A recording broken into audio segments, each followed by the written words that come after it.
Pistons fans, let's talk about adjustments with this current. I don't want to call it a situation, but the current development of the team. Let's talk about the process of it and so forth. When Tom Gores made the statement, or yeah, I guess you could say they had the meeting, and the meeting was in direction of adjustments by Monty Williams. I don't know if it's been emphasized about Jay Ivey. Yeah, it's not necessarily about Jay Ivey. Yeah, it's about the adjustment of the franchise as a whole.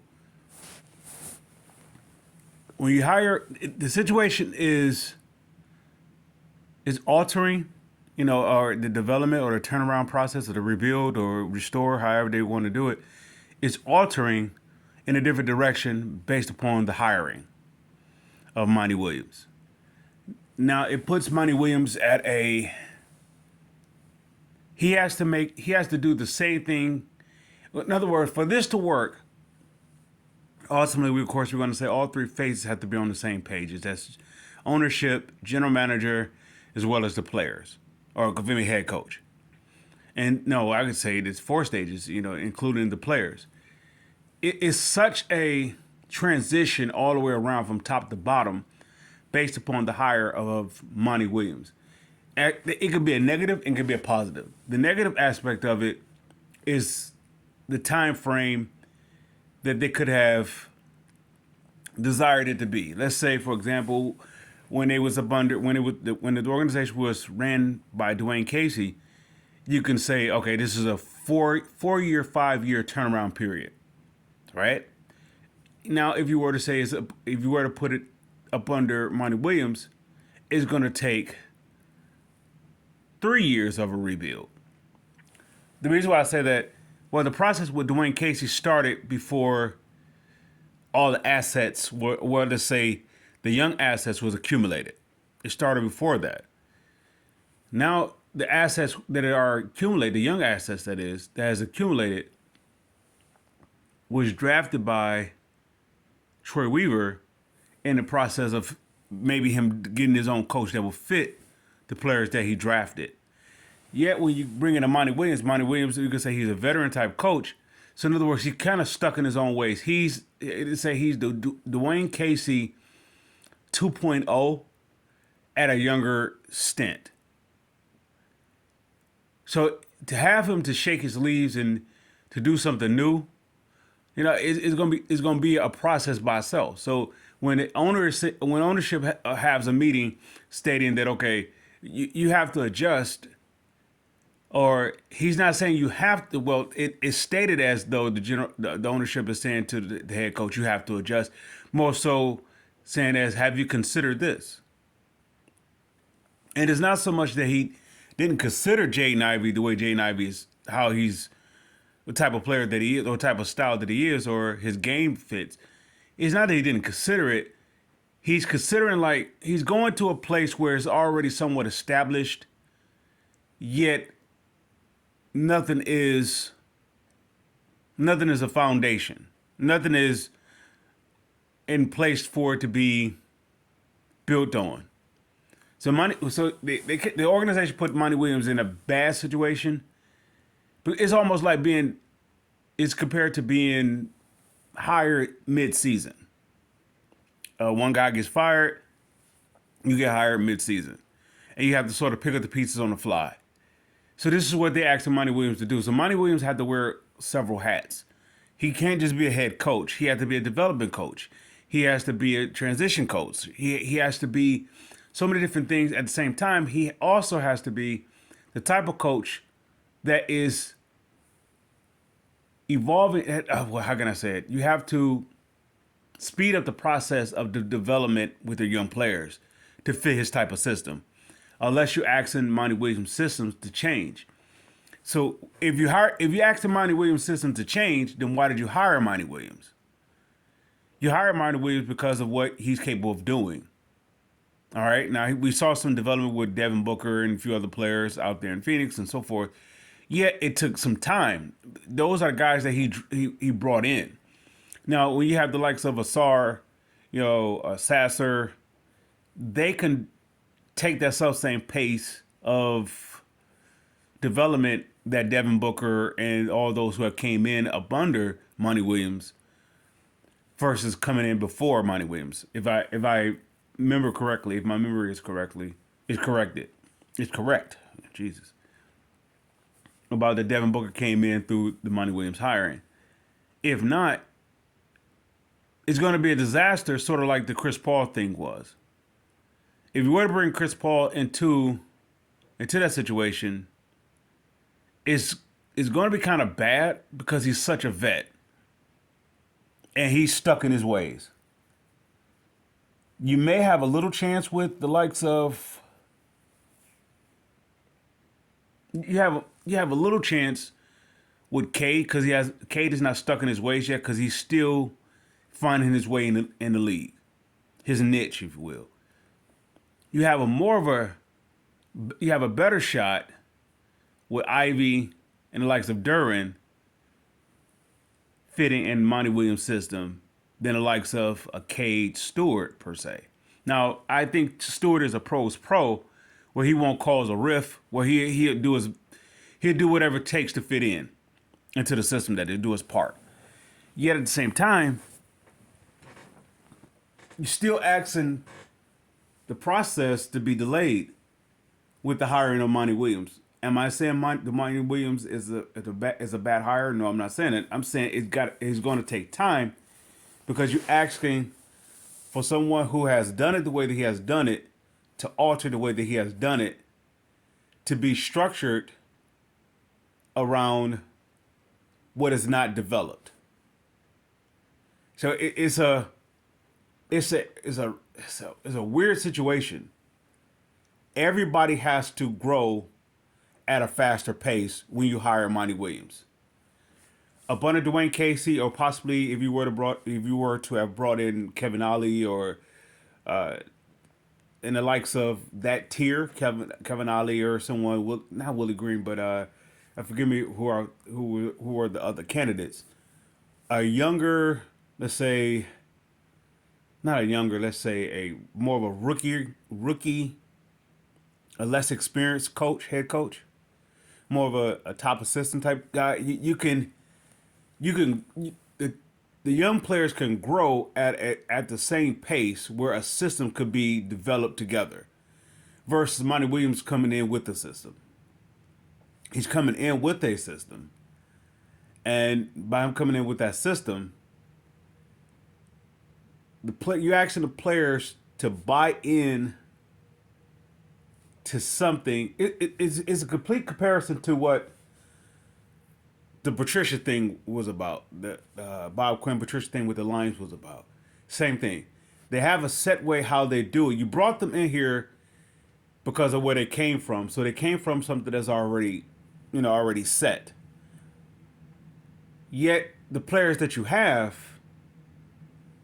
is adjusted to not that type of set. They're kind of comfortable in a set that's different than that set. So you're asking them to alter something that somewhat works or that is working or is in the process of working. Now, what's the big deal about this from the young player's perspective? You're changing on top of changing on top of changing, which it's gonna burn out with the young players at some point. The door is too revolving. It's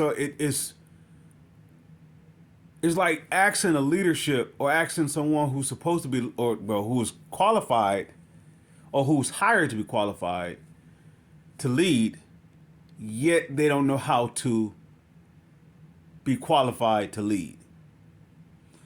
If Monty Williams was in a part of an organization such as San Antonio Spurs, coming in there, he'd be quickly successful off the ground because everything was already prepared for him to be successful. Nothing is established. The ownership is trying to find his own way from, let's say, the buying of the team. The general manager is his first go around. He's trying to find his own way.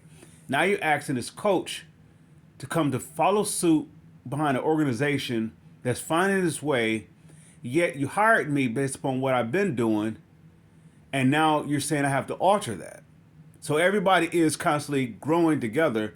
So for the fans, okay, the expectation was okay, the Pistons should be far along of the rebuilding process. Yet it's a delay because it's such a change, it's such a transition from top to bottom. In the midst of all that being said, you have to commend like the process transition, or the transition process. We have to commend it because the players are improving. They're not. It may not improving statistically in the win loss column, but it's improving to on the perspective that they're not. They're going from not quitting. No, forgive me. They're going from the perspective of working hard to not quitting, to now they're starting to be competitive. They don't like the taste of losing. So now everybody's playing their top gear, even if their top gear is not enough to win against let's say a more unified team. They're playing better. The players are playing better as a player. They're playing better.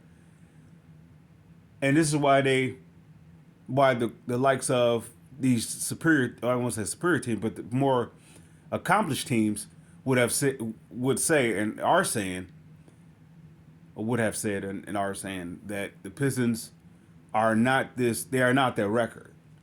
They're not a bottom feeding team, even though their record says it. The reason why they have lost so much because this process took a huge delay. Because everybody has to change. Everybody has to evolve. I thought the players, okay, I thought when the players, forgive me, I thought when Monty Williams was hired that he was more of a flexible coach. Yet he's more so a systematic coach. In other words, if it's not broke, don't fix it. Yet the Pistons needed a coach that can alter itself during the process. It can adjust during the process. And then I don't know if Monty Williams has that within him, is yet to be seen, or is actually in the process of why they are actually playing the way that they are playing. Is it a huge stride, or let's say, is it a huge accomplishment for them to have play hard against the Bucks or play hard against every team that they play hard against, even if they're not as sufficient, or let's say efficient, let's say it that way. They're not as efficient against a more unified team. They yet showing that they can compete. That is something you could build off of. And if the Pistons was in that process of, if the Pistons were at that point of the development when Monty Williams was hired, then it'd have been a totally different deal. This team would have actually came out the gate a lot stronger. The win loss column would have definitely been a lot more favorable towards the Pistons. It's not about. I thought it was about the veterans not being there. There's no cohesiveness, no cohesion. I thought it was all about that this team wasn't meshing. It's not about that the team wasn't meshing. As an organization, is built on an impulse. It's built on like a rash decision, so to speak. All right, the guy's available. Let's go get him. It was built off of that move versus a plan, and the plan is basically off of what's already been prepared prior to making a move. The Monty Williams thing was like on the fly. He was available. Go get him. It's such a process. Look what has to be in stake to get him. If it was part of the plan, you wouldn't have he wouldn't have to be the highest paid coach to come here. If this team was in the proper position, you don't have to overpay him to get here. So now it becomes like the Bob Quinn, Matt Patricia situation in this regard, because the Pistons now have to overpay something because it wasn't in position, to actually underpay it. This is why the Jamie Collins, if I may compare it to the Lions, and why this is why I could never be a Lions fan, because for that reason, is such a it's weird. The reason why they brought in the players that we call it the Patriots way, because the team wasn't in position prior to of being able to pay them to underpay them. I thought it was about location. Nobody wants to come to Detroit. Well, nobody don't want to come to Detroit based upon nothing is in place here. Everything is scattered. Everything is trying to find something to grab onto to build off of.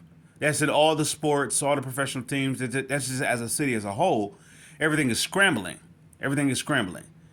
Because it's off the effect of kicking the can up the street method. So, the ones who are successful here is the one who has prior establishment. So I say all that to say, the Pistons finally are in position to go forward. At the same time, they also at a turning point where they're gonna have to let go of something that was part of the process. When they're talking about change got to be made, that first tier of Troy Weaver, let's say rebuilding or restoration process is about to be wiped out. The stewards have to be let go.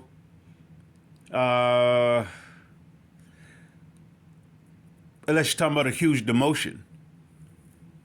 Maybe that was the reason why Bagley was dealt, because you have to make another transition now.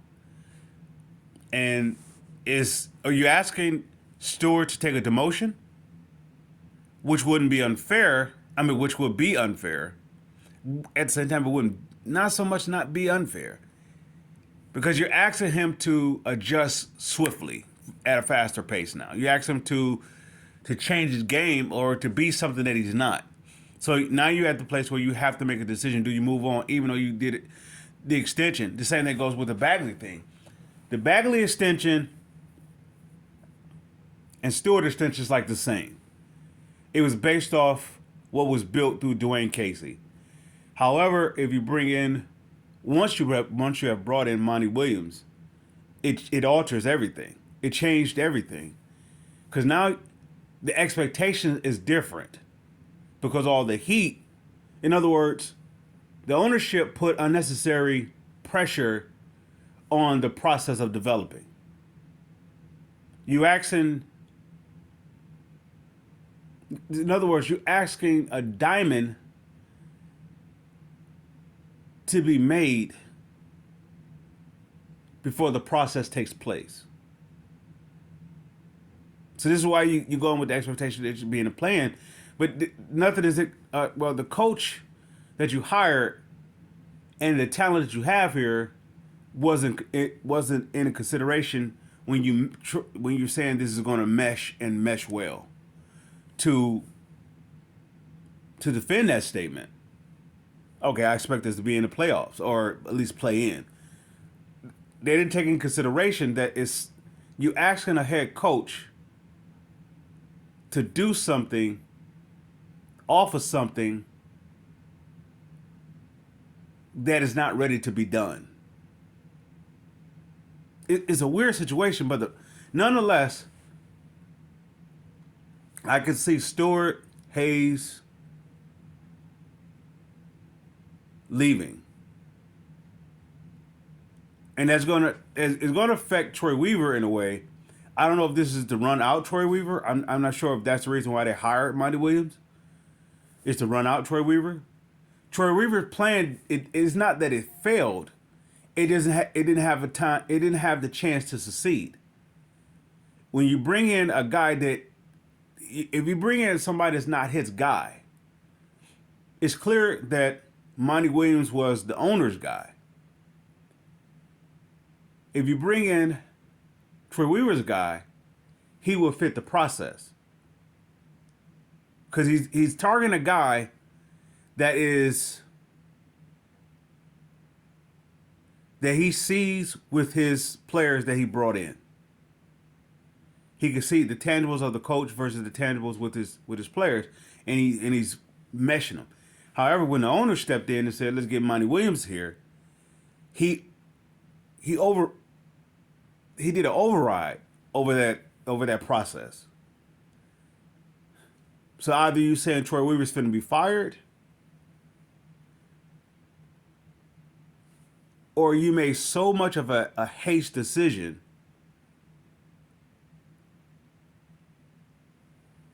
that you're going to expect the fans to understand.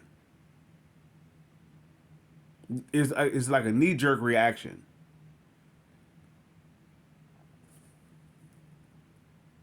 So it's not that the team should not go after young talent, such as the lottery. They should. As well as the veteran players. It just is going to take a lot more tinkering than the initial, I guess you could say, expectation. It's going to take a little bit more tinkering with this process of the rebuild, let's say it that way. With that being said, by Cade not being, I want to say dependable or reliable, let's say it that way, or available, it stunts the process. Because you can't really make moves. You can't improve the team when you don't know what you have. Somebody may say, so why is the Lions able to do it? The reason why the Lions was able to do it because they had an all-pro to build off of. By which the current regime had nothing to do with it. They're from Sheila Ford Hamp all the way down. They had nothing to do with it. Frank Ragnow was brought in by who? Bob Quinn, up under Matt Patricia. All right. Now, just for that person said, well, Matt Patricia was a bad coach. Frank Ragnow went from an okay player at guard to a pro bowler at center up under Patricia. And his game expanded. Now, somebody said that's a credit to Ragnow. Well, who brought in Ragnow? Bob Quinn. So all the credit that goes to show you how hypocritical this organization is, or the fan base may be, which I believe why their success is going to come to an end shortly, because it's I don't know, it's weird because it's built off of a lie, which means some behind the scenes stuff has to be altered, such as the Dallas game and their positioning going up against the Rams and all this. It's a crap. But what I say all that to say this: if the Lions don't have Ragnow, the Sewell pick doesn't make any sense. Sewell would be still a good player. The success that he has won't be as equally as successful because now you got to plug in a center. You got to find a center and plug it in. Of course, they may have done it one, two ways. They may have went through the draft, or they may have tried to do it through free agency. Yet without that rock of Ragnow, this franchise is not turned around. It's not turned around off of Decker. It's not turned around off of the Stafford trade. It's not turned around off of Holmes or Dan Campbell's culture shift, as is alleged to be. It's turned around because of Ragnow. And who brought in Ragnow? It was not Brad Holmes. Who brought in Jonah Jackson? It was not Brad Holmes. Who brought in Halapoulivaati? Vitae? And as much as the fans would say that he was overpaid, but this is going back to making my point. By nothing was structurally sound.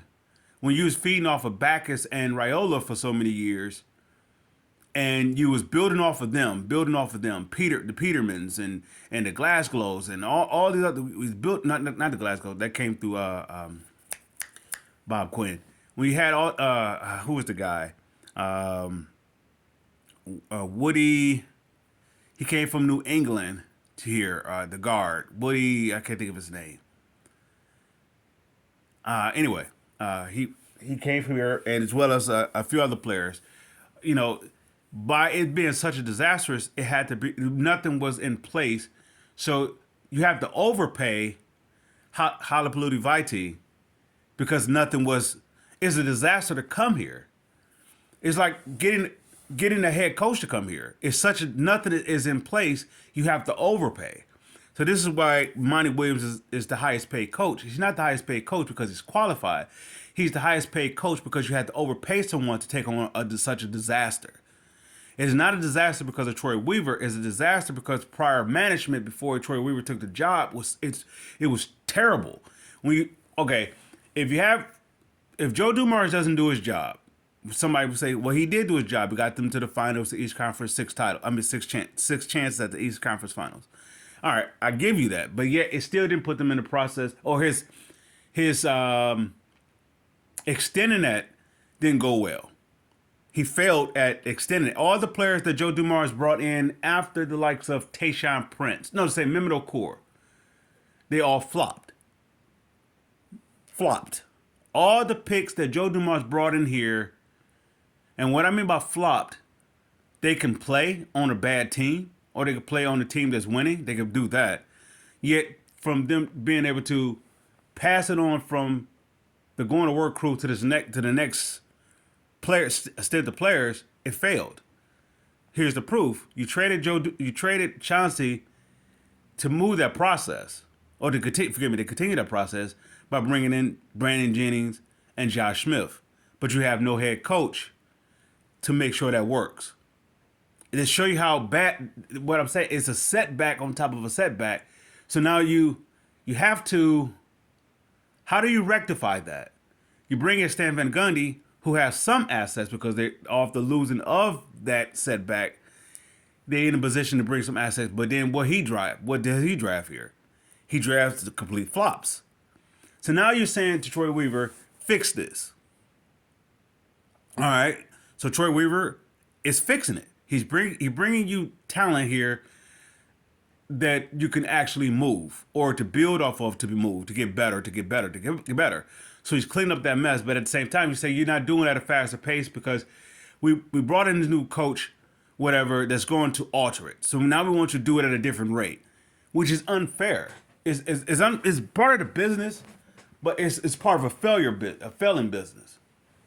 You know, that's why the Pistons, if I may say that, from my opinion and my assessment of it, is a process that has to fail. And all the heat is going to go on Troy Weaver as though he is the problem. It's like all the heat came on Bob Quinn like he was the problem.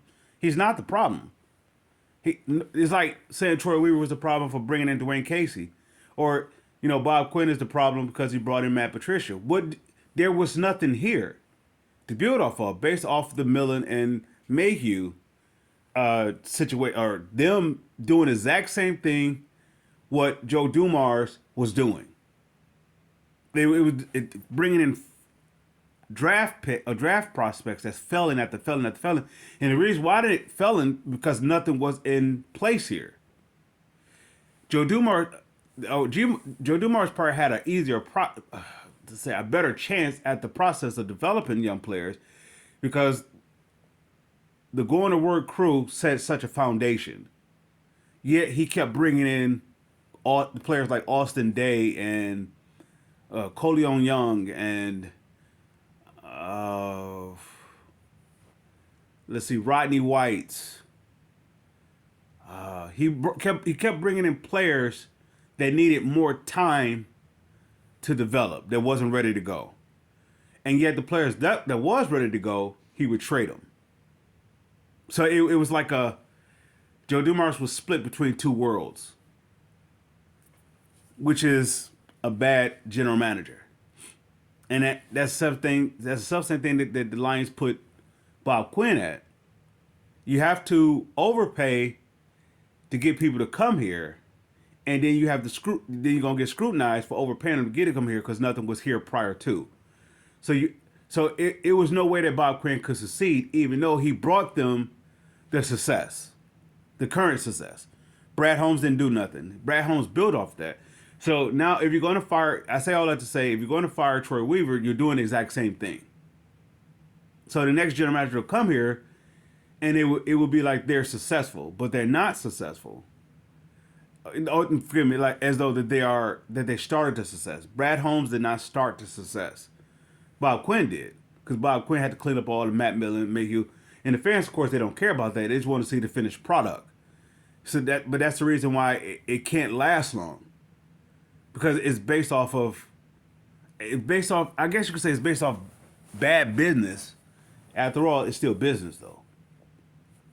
But this is what it would take to be a Lions fan. To be a Lions fan, you have to be a hypocrite, or you have to be a person that contradicts himself, or you can't be true to what you say. You're only true to when you say it, and it comes to fruition, and you want people to applaud it.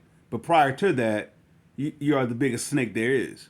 This is why if you listen to the commentators or the content makers when it comes to the Detroit sports team, you will hear this on and off switch or on and off fandom, or support for their teams.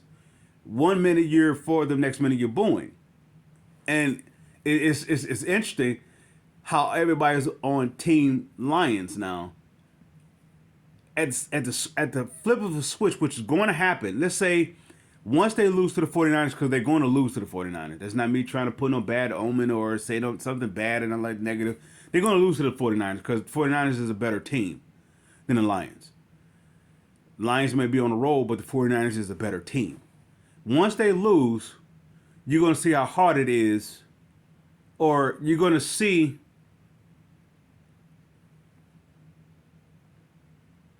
I don't want to call it fraudulent, but you're going to see like how much that Brad Holmes and Dan Campbell, Brad Holmes thing, how much of a fraud that it is. It's not really real.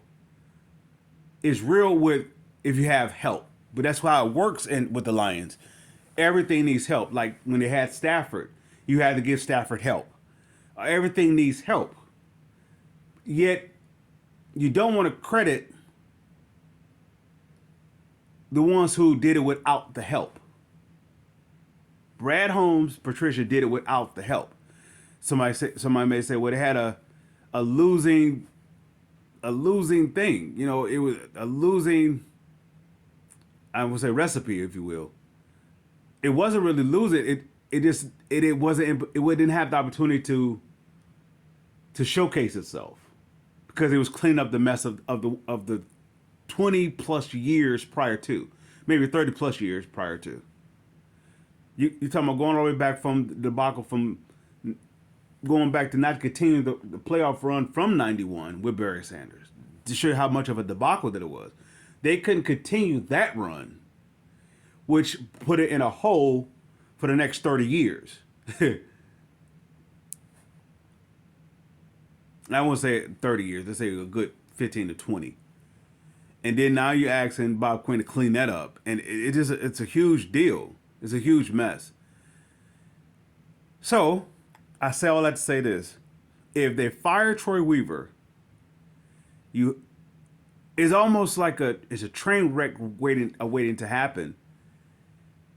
Because now you're gonna bring in a general manager, unless you're gonna promote Monty Williams to being a general manager. You're gonna have to get a general manager that's going to have to follow, or that's going to have to follow the structure or the structuring of Monty Williams.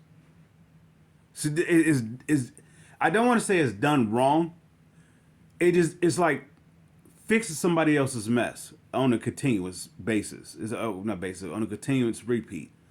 They constantly clean up somebody else's mess. How they're doing it is like the impulsive things that the ownership does for the Pistons, it sets the team back. It's a headliner, nonetheless. If that's what you're going for, it doesn't sustain itself. Such as if I bring it back to the comparison to the Lions. What the Lions is doing is such a headliner, it can't last long. Why? Because Brad Holmes is not really a good general manager. Not even a good evaluator of talent. Somebody say, okay, he brought you in players that's contributing towards this turnaround. But it's not off of those players. Aiden Hutchinson, let's say you have Aiden Hutchinson, let's say Amon Ross St. Brown, uh,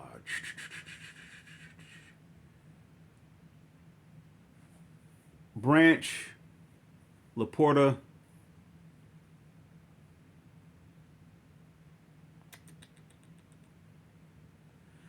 they are all built off of Ragnow. If Ragnow doesn't, if he's not dependable, or the player, if he's not the type of player that is so reliable that he is, not just playing every game. Decker plays every game. We're talking about all pro reliability. If you don't have that on your team, you have nothing to build with because you're searching to find that. So it's a revolving door till you find that player. And this is what, going back to the Pistons, this is why it's such a setback, because they don't have that player. They gave the keys prematurely to Cade because he was considered the consensus pick of the draft. Yet I don't believe he was built for that. He was too young. He was too mentally. He's a. It's interesting because I don't know him personally. Yet you can hear it in his interviews. What type of player? What type? How he. It's a process. It's like everything coming at him at once. Him being a father, him being a top player, a top rated player, him being the top player, him going to an organization that is not stable or nothing is solidified. You're asking him to put on all these different hats. Or he has one hat that is constantly is asking him to grow, which is helpful towards his development, towards his whole organizational development by him being a father at a young age. It's helping him on top of being a top draft pick, and it's a great story, if you will, if it pans out the way that it can. However, if they keep making these moves the way that they have doing, it's going to how can I say it? It's going to outstay its welcome. Cade will leave, or it will put you in a position that you can't re-sign him, or you'll be forced to re-sign him because it's a safe thing to do versus the most progressive thing to do, because of his position of not being resourceful on the court. Now he may be head above shoulders, matured in how to see the game. None of that. It's helpful. It's a coach. Is like another assistant coach. Yet the assistant coaches only could do so much to the player. Yet if that assistant coach was on the court doing it, is a different deal. Very specifically, if that assistant coach knows exactly what they're doing, how to put everybody else in their place, it will be good. So if K is on the court doing it, it's a better deal than him off the court doing it. So this is what becomes an issue with his health. Since he's been drafted, it's been a problem. Regardless if there was tanking, if it was staged, which is a part of the problem if that's the case. If they was shelving Cade to get better talent, then that show proof why it's not going to work, because you're not allowing him to go through the trenches of the process of growing and developing when it's at the bottom. It doesn't just build character; it builds this lengthy stability, which all the great ones here. That when I mean great was the ones who have won in Detroit teams or the Pistons organization franchise rather. They have done it this way. And then you get a coach now that says, I want to do it the way the Pistons have done it. That may sound good, yet you're going to have to change how you are to do it the Pistons way. You have to study from the likes of a Chuck Daly. And Troy Weaver going to have to study from the likes of, let's say, of a McCloskey. Not Joe Dumars. McCloskey. Joe Dumars is a mixed bag to learn from. You can take the good along with you're gonna take the good along with the bad with Joe Dumars. McCloskey, you gonna take all the good. So what I'm saying here is that this organization is at a real bad turning point. No, I won't even say bad. Is at a crossroads of turning at the turning point, which is like double talk. They can turn the page, a part of the restoration process, or it could be a setback on top of another setback. This is why somebody's asking for the reset button on the rebuild and tear it down and rebuild it all over. Because how you brought in Monty Williams. Based off that decision, that changes the timeline of the restoration. It went from maybe a 4-year rebuild to now you're talking about a 6-year rebuild. Unless your head coach can alter everything that he does to be able to fit how the players are. So when you have a owner that has a meeting and they having this meeting, and all of a sudden there's an adjustment with a player or so, or even to the point of removing of a player or so, they came to the table and they reassessed some things, which is great. It would have been they would have been in a better position if it was done early in the season, but that show you how behind this franchise is. It's like a day late, dollar short type deal. They constantly playing catch up. They have to stop this revolving door. They have to stop it. Don't fire Troy Weaver, even though it's going bad. Troy Weaver hasn't done a bad job. Somebody say it's not working. It is working. The hiring of Monty Williams situation, it put the process all the way up to Monty Williams. The job that Troy Weaver was doing, nobody really had a problem with because they saw it where it was going. It was going in a place of developing talent so you could have assets to move to get better talent, to get a better product. That's what everybody saw it as. But when you bring in this coach, it's supposed to be efficient enough to take this talent to get talent process to now take that talent to the expectation of the talent that gets the talent. And it wasn't ready to do that yet. It wasn't ready to take that third step yet.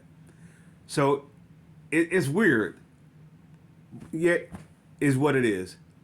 I'm saying keep Troy Weaver, but if you do decide to let him go, you're going to have to get somebody that's going to be it will be you'll be repeating the same mistake.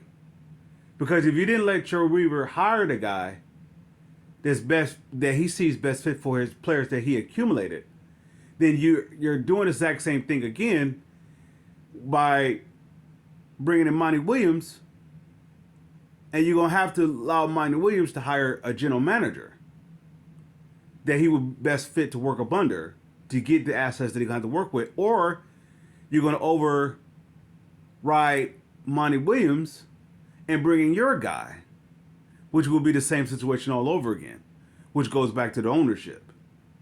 So it's either you let this team let everybody, all the pieces that's in play, figure it out, or you're going to have to fire everybody. If you're going to fire Troy Weaver, you're going to have to fire Monty Williams. That's why the same thing goes with the Lions. If you were going to fire Bob Quinn, you had to, if you're going to fire Matt Patricia, you had to fire Bob Quinn. Bob Quinn's mistake was hiring a young coach that couldn't adjust, or that wouldn't adjust. Not couldn't adjust, but wouldn't adjust. And that would be the same case here.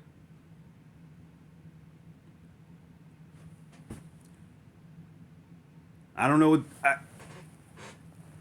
Somebody can say, well, it can work the same way that it's working with the Lions now. The only way that it can work is that you have a dependable, reliable I want to say